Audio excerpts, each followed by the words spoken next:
Joe Biden. You know, Americans have got to wake up to this great global warming scare and this censorship. In fact, everyone in the West should. How many Americans have any idea how Biden and his top climate officials are being played? How many Americans realise they're being tricked into handing over maybe $50 trillion to stop what the latest winner of the Nobel Prize in Physics is now warning isn't a big problem at all? I believe that the climate change is not a crisis. And how many Americans know that Biden's top officials actually don't have any clue what difference that $50 trillion would actually make to the climate? None. Now, if all this sounds rather far-fetched, a bit too much like a conspiracy theory, I'm going to show you some footage that should make you question everything you are being told about this supposed climate crisis and how the West must really, really go for broke trying to stop it, while China just looks on and laughs. Now, you might not have even seen some of this footage. You should have.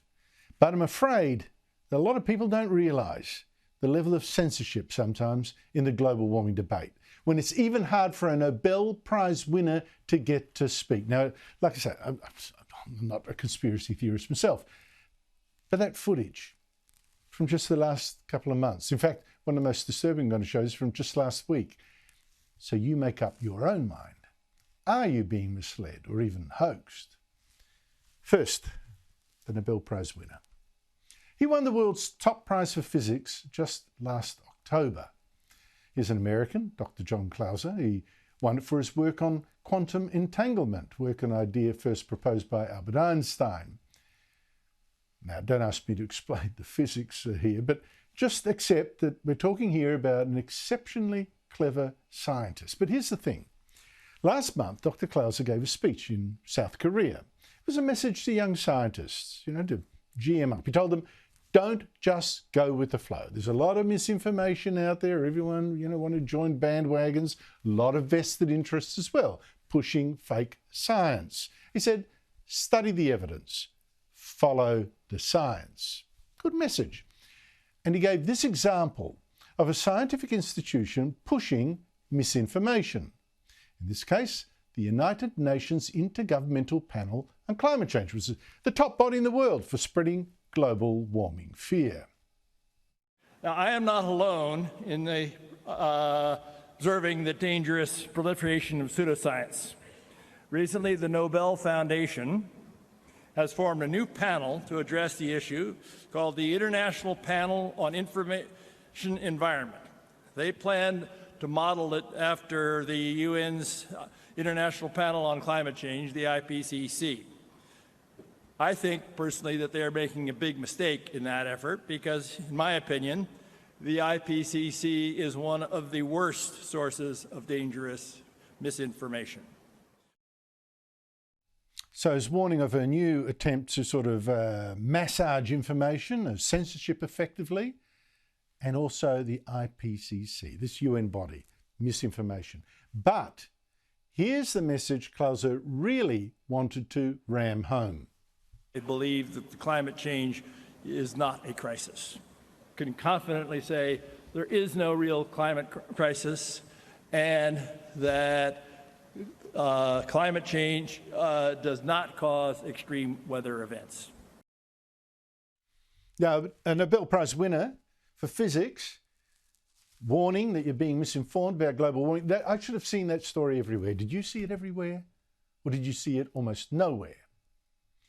Now, Clauser is actually, don't dismiss him as a crank. He's far from alone among world-leading scientists who are warning us that the global warming scare is exaggerated. Now, again, many of them get frozen out from the mainstream media. I've spoken to any number of them. Richard Lindzen, for instance, Judith Curry, William Happer, Roy Spencer. Really big names.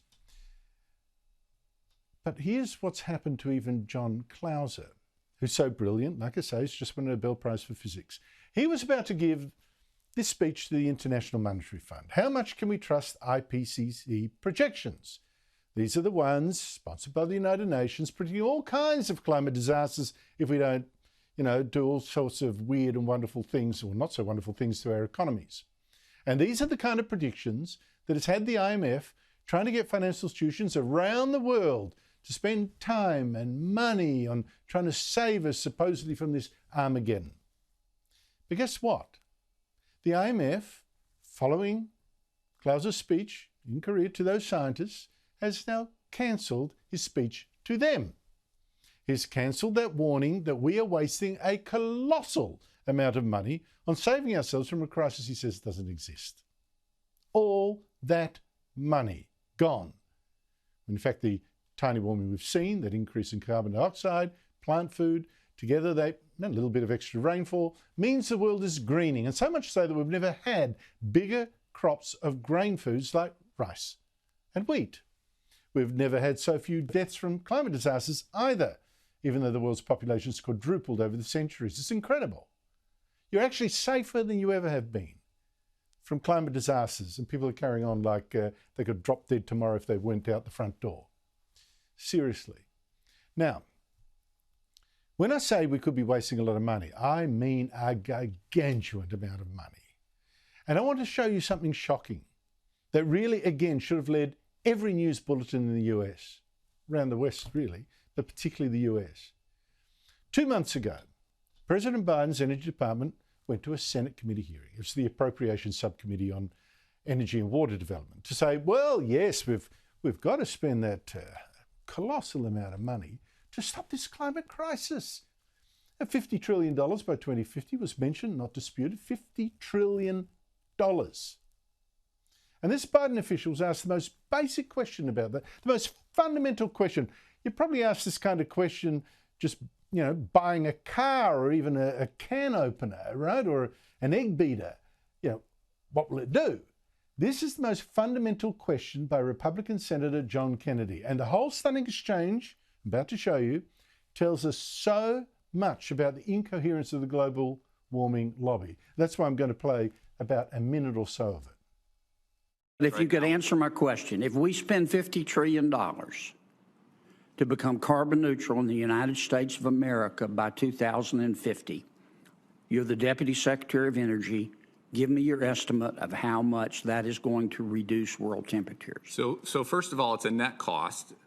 It's what benefits we're having from getting our act together and reducing all of those climate benefits. We're seeing. Let me ask again. Maybe I'm not being clear. If we spent $50 trillion to become carbon neutral by 2050 in the United States of America, how much is that going to reduce world temperatures? This is a global problem. So we need to reduce our emissions, and we need to do everything we can. How much, if we do our part, is it going to reduce world temperatures? So we're 13% of global emissions. You don't know, do you?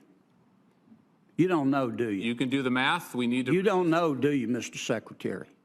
So we're 13% of global emissions. If you know, why won't you tell me? If we went to zero, that would be 13%. You don't know, do you? You just want us to spend $50 trillion, and you don't have the slightest idea whether it's going to reduce world temperatures. Next, you wouldn't even buy a can opener, a $5 can opener, if the salesman refused to tell you if it would work. Yet Americans are being asked by the Biden administration to spend $50 trillion on a supposed climate crisis without knowing at all if that would work. Don't you find this insane? Now, one last thing about this insanity, because there is one country laughing at the US, laughing at the whole West, laughing at Europe, which is deindustrializing, in part because of this global warming fear-mongering. It is a country that's loving the fact that the US and the rest of the West is wasting their treasure like this. So wasting their treasure, getting poorer, while this country's getting richer. Of course, I'm talking about China. It's the world's biggest emitter by far. I mean, way bigger than the US now, and increasing its emissions, while the US is slashing its own. Because China, of course, just wants to get richer. That's why it's not going down this route. And it's just loving seeing the US cut its own throat. Well, last week, President Biden sent his climate envoy, John Kerry, to beg China to go, please come join us and, cut your emissions as well, please. Unless you do it, there's not going to be much change in the temperature.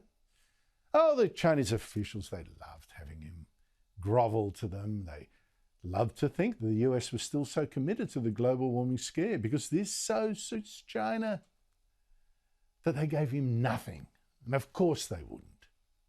We came here to break new ground, which we think is important at this stage.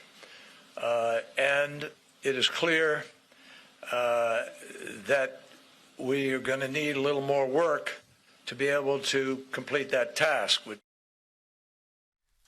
So America, you have international institutions like the United Nations, like this IPCC, like the International Monetary Fund, all telling you you've got to cut your emissions.